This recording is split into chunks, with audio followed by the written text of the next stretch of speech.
Alright, but it's R.S. Sound Explains, and today we're going to talk about why I think the Big Bang didn't happen. So this is, something that I would call another personal theory of mine, but it's something that's kind of been recently talked about in the physics world as far as, the Big Bang not happening or taking place. So first, the evidence for the Big Bang. Um, it's basically observations of a few of some galaxies that were moving away from us, right?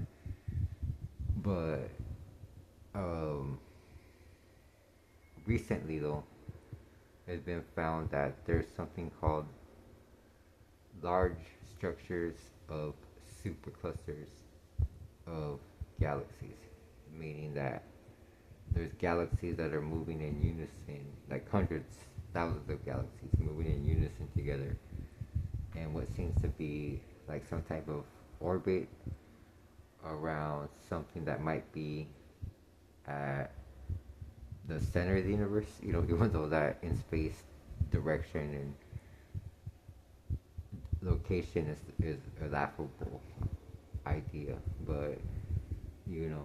So at the center of our galaxy, there's Sagittarius A, which is a black hole that's 4.3 million times bigger than the sun. Okay, our galaxy is one of hundreds that's part of the Virgo supercluster. The Virgo supercluster itself is part of a few other superclusters that all seem to be moving together, not apart from each other, or they're all moving um, in unison. You know, so Andromeda, the galaxy that's crashing into the Milky Way right now. Uh, I mean, that's kind of like, how can that be explained? Okay, so the Earth goes around the sun. So anything that happens on the Earth doesn't affect that orbit. You feel me? So on Andromeda and the Milky Way, crashing into each other, and eventually, in a few 100 million years, becoming one galaxy, doesn't affect Sagittarius A and whatever is at the center of Andromeda from orbiting or following along with the Virgo supercluster, or whatever, drawing it towards the center of the universe. Um, so there's that. Black hole missions. Okay. So matter now has been observed to be moving faster than the speed of light in what's known as superluminous, meaning just defined as faster than the speed of light. So the maximum observable speed of light is 186,000 miles per second. Light, the speed of light isn't a constant. It's constantly being slowed down or sped up by gravity. Okay, so black hole emissions are, according to physics, traveling back in time.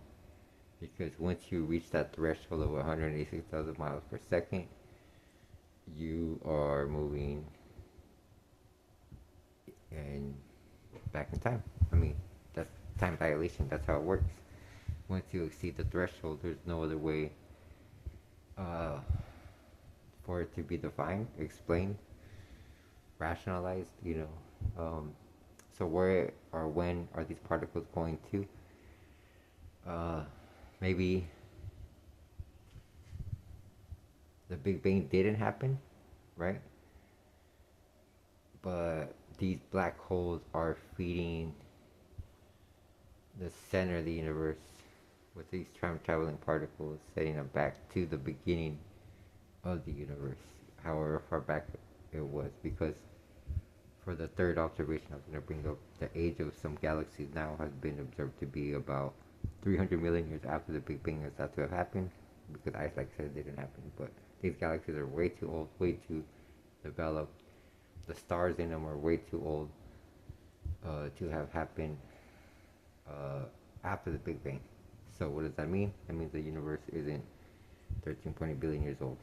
Also, it means that maybe the Big Bang didn't happen, and that uh, it's just always existed, and the process of it continuing to exist is these black holes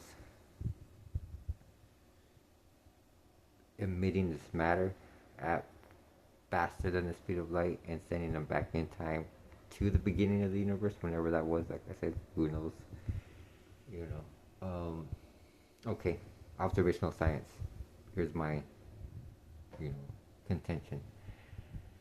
I've said this before in other videos. If you equate 1 second with 1 year, we've been looking at with modern scientific equipment for like 60 years, since like the, 60s. Like I said, so 1 minute equals 1 year. So, I'm sorry, 1 second equals 1 year. So 1 minute would equal 60 years, right? So 1 minute equals 60 years. In that 1 minute of observation, in this analogy, you would have to look back 425 years, which is the age of the Big Bang, supposedly 13.8 billion years, or 825 years ago, which is the other age given, which is 26 billion years. So that's the data that modern physicists are working with. They're working with that 1 minute of observation time, or 60 years worth of observation time, and trying to figure where everything was at 13.8 billion years or 26 billion years ago. Okay, so large superstructures show that galaxies are moving in some type of orbit or in unison somewhere. We're going, they're not expanding, but they're not moving away from each other. Black hole emissions show that there's particles being sent to some type of when in time, but not the future. Okay. And then these old galaxies and stars that have been observed recently by the James Webb Space Telescope show that the universe, is a lot older than we think it is. Okay, so like I said, I don't think the Big Bang happened. There's a lot more evidence for it not happening than there is evidence for it happening. Like I said, the evidence for it happening is these observations of these singular galaxies moving in directions in space, which is a laughable idea. You can't move. I mean, trying to figure out where in what direction something moving in space is just, it's not happening. Anyway, so like, I said, these limited observations led to the Big Bang. But basically, they said the galaxy was here. A few years later, it was here, and like 13.8 billion years earlier, it was all a singularity. And then so instead of a singularity, what I'm proposing is like a center mass of the universe, where these time traveling particles end up at and begin the process of being part of the universe again. So anyway, so namaste, like, share, and subscribe, and I'll see you guys in the next post.